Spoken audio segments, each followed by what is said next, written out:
갱년기 유산균 YT1이 프리미엄 유산균이라고. 예. 그래서 좋다는 건 해봐야지. 이래가지고 갱년기 증상 개선에 도움을 많이 준다고 그래서 선택을 했는데 꾸준히 챙겨 먹었더니 잠도 잘 자고 또 뭐 모든 증상이 많이 좋아지는 것 같아요.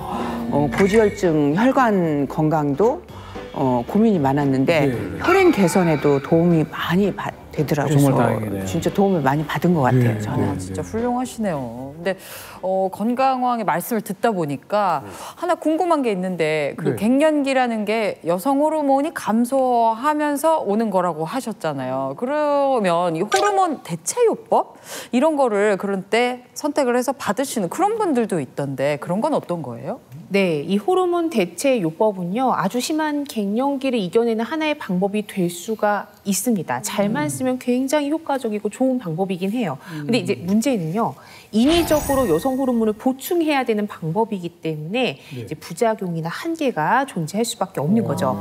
실제로 호르몬 요법을 10년간 받을 경우 유방암 위험이 약 1.5배에서 2배 정도 높아진다는 연구 결과도 있고요. 또 난소암도 유방암처럼 위험성이 증가할 수 있는 것으로 나타났습니다.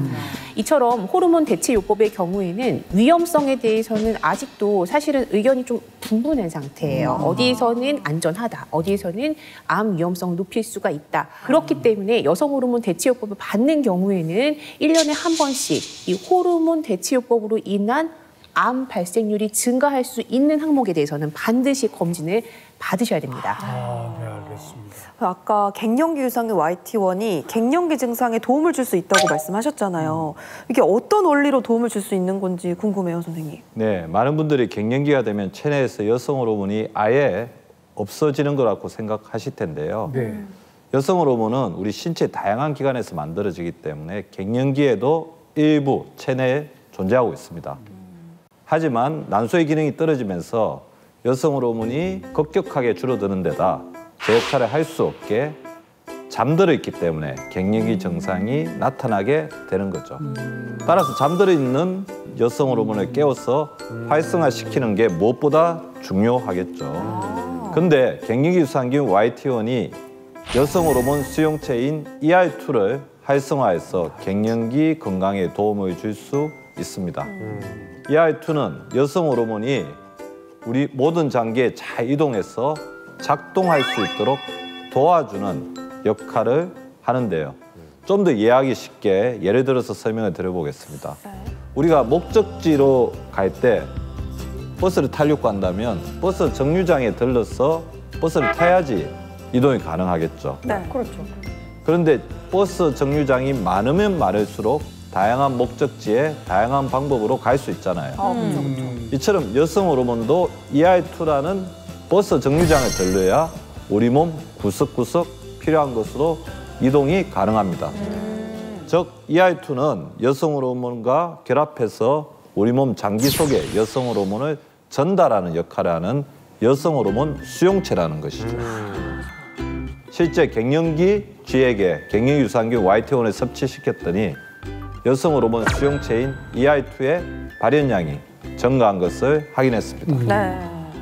ER2가 증가하면 어떤 변화가 생기는지 좀 더 쉬운 이해를 돕기 위해서 소품을 준비해봤습니다. 자, 여기 있는 비커를요, 갱년기 여성의 몸이라고 생각을 하고 여기 노란색 액체가 있죠. 이 노란색 액체를 여성 호르몬 수용체인 ER2 그리고 요 위에 떠 있는 빨대 있죠. 이 빨대를 여성 호르몬이라고 한번 가정을 해보겠습니다. 이때 이 갱년기 유산균 YT1을 섭취하면 어떻게 될까요? 자, 섭취를 해볼게요. 오,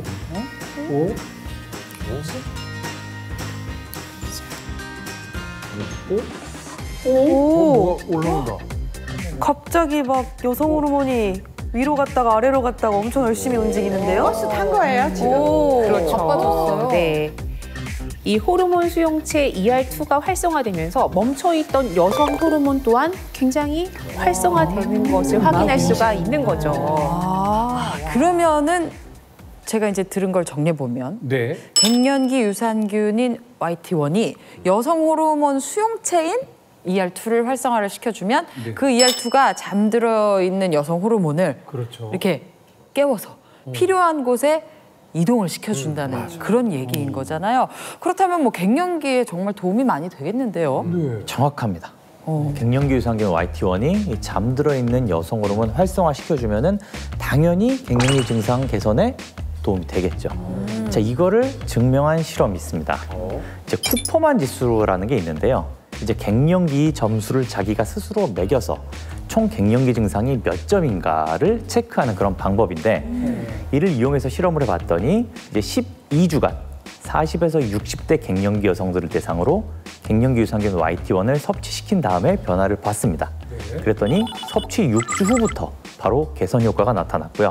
12주 후부터는 안면홍조, 가슴 두근거림, 우울증, 신경 과민 등의 갱년기의 다양한 증상들이 완화된 것을 확인했습니다.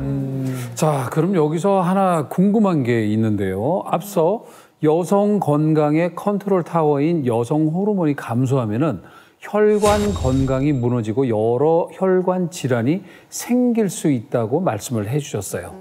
그렇다면은 갱년기 유산균 YT1으로 여성 호르몬이 활성화되면은 바로 혈관 건강에도 도움을 받을 수 있지 않을까 그런 생각이 들어요. 네, 물론입니다. 이 갱년기 유산균 YT1이 혈관 청소기 역할을 해서 중년 여성의 혈관 건강에 도움을 줄 수가 있습니다. 네, 앞서서 여성 호르몬이 감소하는 갱년기가 되면은 나쁜 콜레스테롤인 LDL은 증가하고 좋은 콜레스테롤인 HDL은 감소하는데 심지어 이런 혈관 질환의 전형적인 증상도 갱년기 여성은 나타나지 않기 때문에 굉장히 위험할 수 있다라고 했잖아요. 그런데 이러한 순간에 갱년기 유산균 YT1을 섭취하게 되면은 여성 호르몬이 활성화가 되면서 나쁜 콜레스테롤인 LDL은 억제하고 혈관을 탄력 있게 만들어줄 수가 있습니다. 실제 갱년기를 유발한 쥐에게 갱년기 유산균 YT1을 12주간 투여한 결과 총 콜레스테롤과 중성지방 그리고 나쁜 콜레스테롤이라고 불리우는 LDL 수치는 감소했고요. 또 좋은 콜레스테롤이라고 불리우는 HDL 수치는 증가한 것을 확인하게 됐습니다. 제가 콜레스테롤 수치가 높아서 걱정이라고 했잖아요. 그래서 혈관 건강에 뭐가 좋을지 정말 많이 알아봤어요. 갱년기 유산균 YT1이 여성 호르몬을 활성화시키기도 하지만 거기에 또 은행잎 추출물이 들어있어가지고 혈관 건강에 진짜 도움 많이 준다고 하더라고요. 네, 맞습니다. 갱년기 유산균 YT1이 혈관 건강에 도움을 주는 또 다른 추가적인 이유는 은행잎 추출물이 함유되어 있기 때문입니다. 은행잎 추출물은 은행나무 잎에서 추출한 성분으로 예로부터 약용으로 사용되어 왔는데요. 은행잎 추출물에는 플라보노이드라는 항산화 물질이 풍부한 것으로 알려져 있습니다. 그래서 혈류를 개선해 각종 혈관 관련 합병증을 개선하고 혈관을 보호하는 데 도움을 주는 성분으로 알려져 있기도 합니다. 좀 더 쉬운 이해를 돕기에 영상을 준비했습니다. 중성지방과 LDL 콜레스테롤로 혈관이 막혀있는 상태라고 가정을 해보겠습니다. 이때 은행잎 추출물이 들어간 갱년기 유산균 YT1을 섭취하면 어떻게 될까요? 저렇게 바로 그냥 노폐물이 뚫렸어. 깨끗하게 그냥 속 시원하게 내려가네요, 진짜. 혈관을 막고 있던 노폐물이 깨끗하게 청소되면서 혈류의 흐름이 원활해지는 모습을 확인할 수 있습니다.